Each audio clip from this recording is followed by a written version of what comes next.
E para explicar como serão as eleições deste ano diante da pandemia e também as mudanças trazidas pela Lei Geral de Proteção de Dados, lei que deve mexer com o que a gente conhece, por exemplo, por marketing político, a gente recebe agora o advogado especialista em direito digital, em cibersegurança e proteção de dados, doutor Henrique Rocha. Bom dia, doutor. Olá, bom dia. Sempre um prazer falar com vocês todos aí no time da Jovem Pan, Adriano. Que legal, prazer todo nosso, valeu. Doutor, as eleições deste ano já podem ser diferentes devido, por exemplo, à nova Lei Geral de Proteção de Dados? Sim, Adriana, a nossa eleição de 2020 já é diferente por uma série de fatores, né? A gente já tem a própria pandemia por si só, que enseja que a nossa eleição seja tratada e travada, né, a busca por votos, seja travada essencialmente no ambiente digital.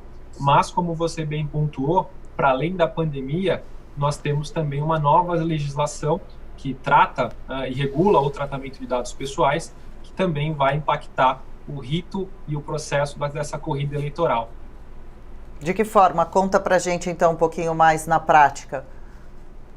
Na prática, Adriana e ouvintes, a gente tem agora uma legislação que exige que o tratamento de dados pessoais seja realizado com base em uma hipótese legal prevista na lei. A LGPD, como é conhecida, tem 10 hipóteses principais para tratamento de dados pessoais. E não há ali, nessa legislação, uma hipótese para tratamentos exclusivamente para fins eleitorais.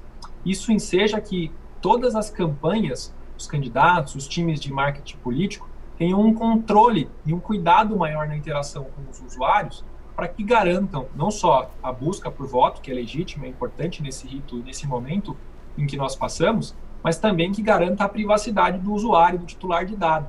Então, se você vai ter, na prática, né, um disparo ali de e-mail em campanhas de marketing político, por exemplo, é muito importante fazer uma higienização dessa base, né? As pessoas que passam a receber esse tipo de comunicado, pedido por voto, né, nos seus e-mails, eventualmente nos outros canais digitais, é importante que os times que assessoram os candidatos, os partidos, colham, higienizem, saibam da origem dessa base para que garanta ali um acesso adequado a esse eleitor. E mais, a partir do momento que haja o requerimento para que essas campanhas e esses envios cessem, você garanta ao titular do dado a imediata interrupção dessas interações, justamente para garantir um dos vários direitos que o titular de dado tem previstos na LGPD. Perfeito. Sobre as urnas eletrônicas das eleições também, doutor Henrique, elas são confiáveis? Existe a possibilidade de serem hackeadas? Ótima pergunta, é sempre uma pergunta polêmica essa sobre as urnas, Ana. Na realidade, o que a gente sempre fala no aspecto de segurança da informação, nenhum sistema é 100% blindado a ataque, né? Vocês já viram, inclusive, acessos se dando em ambientes corporativos do alto escalão do governo, etc. O que a gente tem são testes recorrentes que são realizados pela empresa que faz a parceria com o TSE, são testes de penetração, pen testes, né, entre outros. Esses testes são positivos, apresentam um resultado positivo no sentido de trazer uma margem de confiança para o resultado das urnas. Certamente, sempre vai haver uma teoria conspiratória no sentido de, olha, a urna foi fraudada, ou eu fui digitar, né, como a gente já viu episódios no passado, eu fui digitar o número de um candidato e apareceu outro, ou questionamentos que possam pairar sobre o resultado dessas eleições. Mas, na prática, a gente não constatou até hoje nenhum caso comprovado de alteração de resultado de eleições com base na nossa urna. A gente já tem isso há algumas décadas tratando, né? Então, a despeito de haver sempre uma dúvida, e no processo em papel também sempre existia muitos questionamentos com relação à fraude na contagem, adulteração de voto de cédula.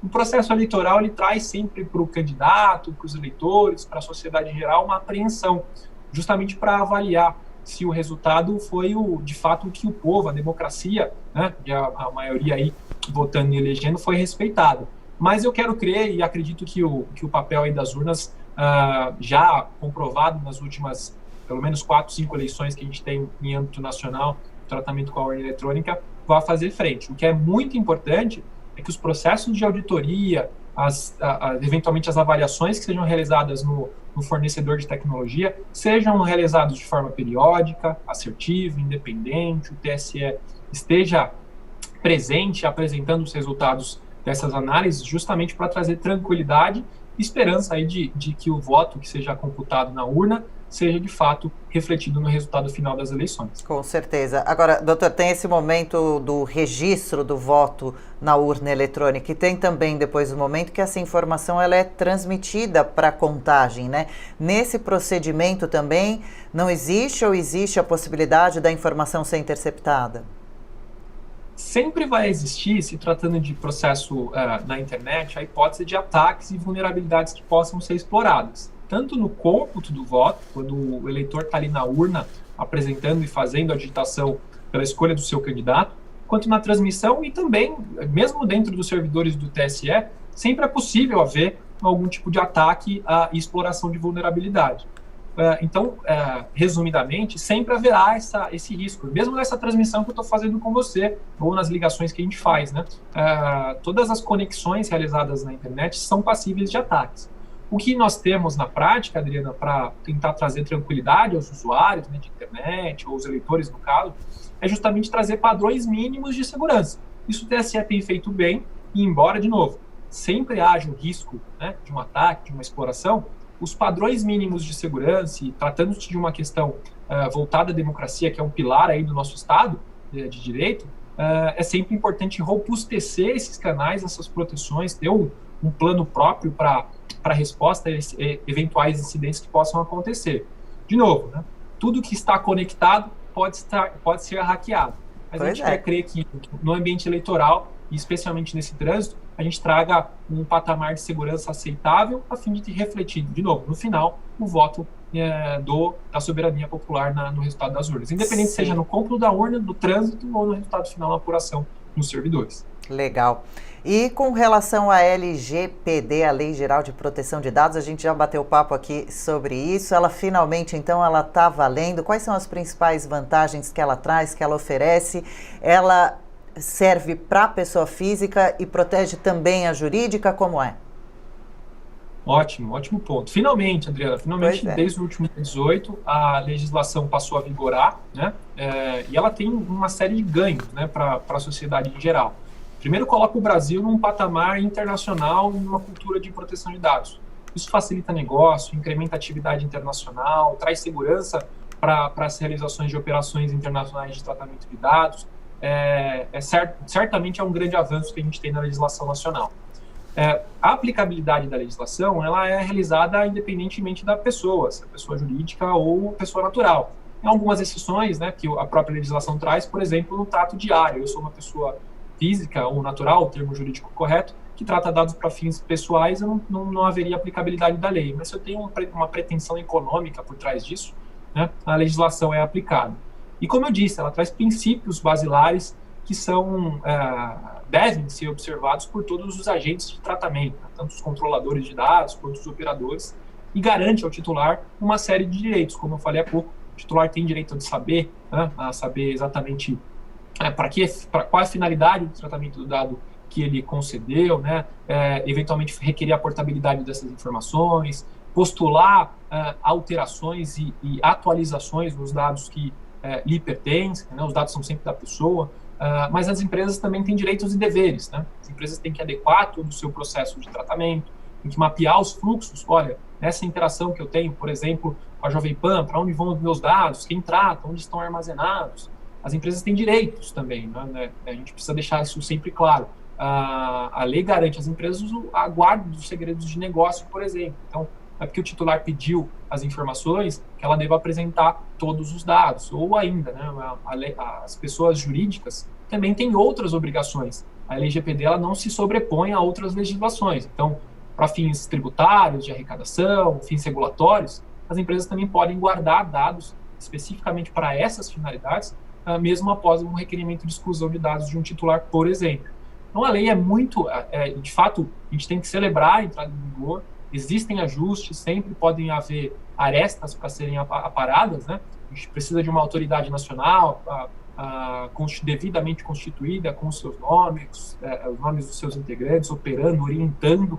Isso está pendente ainda. A gente aproveita aqui como cidadão e militante no ramo, pedir às autoridades envolvidas aí para para que façam as nomeações, para que a gente de fato tenha uma autoridade ativa, orientando, compreendendo aí o cenário, lendo o mercado, para que a gente possa ter, no final do período, até agosto de 2018, quando começam a ser aplicadas as multas administrativas, que a gente já tenha um cenário melhor do que a gente tem hoje. Mas, de novo, é uma legislação que a gente precisa festejar, é uma legislação que vai garantir a transparência no tratamento de dados pessoais do titular dessa informação, é uma legislação que garante às empresas também um diferencial de mercado. As empresas que estiverem adequadas à legislação, elas têm uma facilidade maior de fazer tratamento de dados para fora do país e no país, aqui no Brasil, e naturalmente, né, coloca o Brasil num novo patamar no que se refere à cultura do tratamento de dados, inclusive para efeitos eleitorais também, como a gente falou na primeira resposta, Adriana. Que ótimo, que ótimo. Mas para a gente encerrar então, doutor Henrique, nesse último ponto que você estava tocando, a gente ainda não tem um órgão então específico que fiscalize o bom funcionamento da LGPD. A pessoa, a empresa que estiver querendo maiores informações, estiver precisando de orientações sobre o assunto, proteção de dados, deve procurar algum caminho específico, como faz? Na realidade, existem a dependência, né, da Autoridade Nacional de Proteção de Dados, não dispensa a adequação das empresas e das pessoas que eventualmente tratem dados pessoais. Então, o fato de não ter a autoridade não quer dizer que você não esteja sujeito, por exemplo, às exigências da lei e aos direitos dos titulares. Então, não é o fato de não haver autoridade que você não pode responder a um pedido de um titular. Nós tivemos 2 anos entre a data da publicação e a data de vigência de lei. Muitas empresas já foram à frente e fizeram esse mapeamento de adequação, tanto com consultoria, com escritório de advocacia, com um tratamento misto, para garantir que haja um entendimento da realidade da empresa, haja uma mudança de cultura na governança corporativa no tratamento de dados. Para as empresas que não fizeram isso, façam que vai ser um diferencial para vocês. Escritórios de advocacia que são referência nacional do tema já fazem esse tipo de trabalho há mais de 2 anos, então tem formas de entendimento, né, penetração aí no própria natureza da empresa, no modelo de negócio, para poder garantir uma resposta ágil, rápida, assertiva e trazer, de novo, para o board, né, para a diretoria das empresas, segurança no tratamento e para os clientes dessas empresas também o atendimento aos direitos previstos na LGPD. É isso aí. E aproveitando só mais um pouquinho a presença do doutor Henrique, doutor, já que é ano de eleição, a gente está tão próximo, né, e que essa eleição deve ser tão diferente como a gente comentava no comecinho da entrevista, e você acha que esse sistema todo mais digitalizado, mais preocupado com o sistema digital, deve ter vindo para ficar, seguir adiante, cada vez, inclusive, mais modernizado, mesmo passada a pandemia? A gente espera que o quanto antes, né?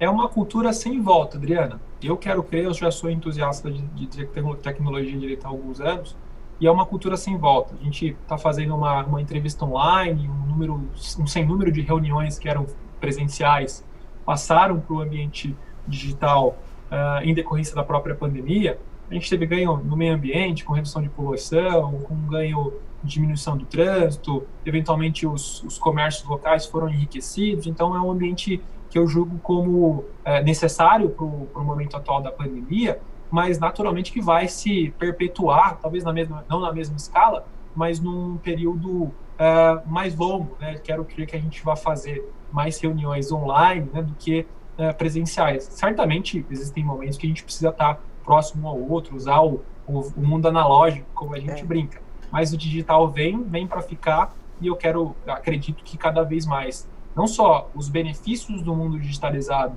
vão se apresentar aqui no Brasil, a gente tem 5G sendo implementado, quero crer aí nos próximos meses, né, a primeira concessão, tecnologias que são reinventadas, só aplicativos que são apresentados cada dia, então é um caminho sem volta, é importante usufruir desses benefícios, mas sempre observando a segurança e o respeito aos direitos das pessoas envolvidas nesse pleito, inclusive o titular do dado pessoal, como a própria LGPD já nos garante. Certíssimo. E tem umas diquinhas aí para a gente finalizar mesmo, para a pessoa conseguir fugir, desviar. A gente tem ouvido tanto falar sobre fake news, né, que chegam muito, também são distribuídas por meios digitais, para ficar esperto, para não cair em fake news, para não receber aquele bombardeio de notícias, spams, de notificações indesejadas em massa. Tem alguma dica prática para isso? Tem algumas, Adriana. Eba. Na realidade, a primeira, para fins de fake news, né, seja crítico, né? Avalie o conteúdo que você está recebendo, veja a fonte, não compartilhe por compartilhar, desconfie de campanhas, muitos golpes e fraudes são aplicadas, porque apresentam para um usuário, né, no WhatsApp dele, no e-mail, uma promoção muito que salta aos olhos, né? Você consegue avaliar que há uma discrepância muito grande. Então, seja crítico e desconfie. Eu brinco, às vezes, que começa dentro de casa. No grupo da família, se alguém compartilhar alguma informação, chama de canto, fala lá, pessoal, isso aqui está me cheirando fraude, sabe a fonte de onde vem? Ou uma fake news aí voltada para o ambiente eleitoral. Muita coisa é criada e disseminada nessas redes, e um dos principais vetores para isso ser propagado são os próprios usuários, né? Então, se a gente tiver um tratamento mais crítico para isso. No que se refere aos spams e esses e-mails bem chatos que a gente acaba recebendo no dia a dia, a partir de agora é um alerta para as empresas que fazem esse tipo de gerenciamento. Vocês que disparam e-mails sem o consentimento, sem uma das outras 9 hipóteses para tratamento desses dados, e não respeitam o titular quando ele vai lá, clica naquele botãozinho, né? Não quer receber mais o nosso e-mail, você clica lá, não quero, descadastrar. Você continua recebendo e-mails.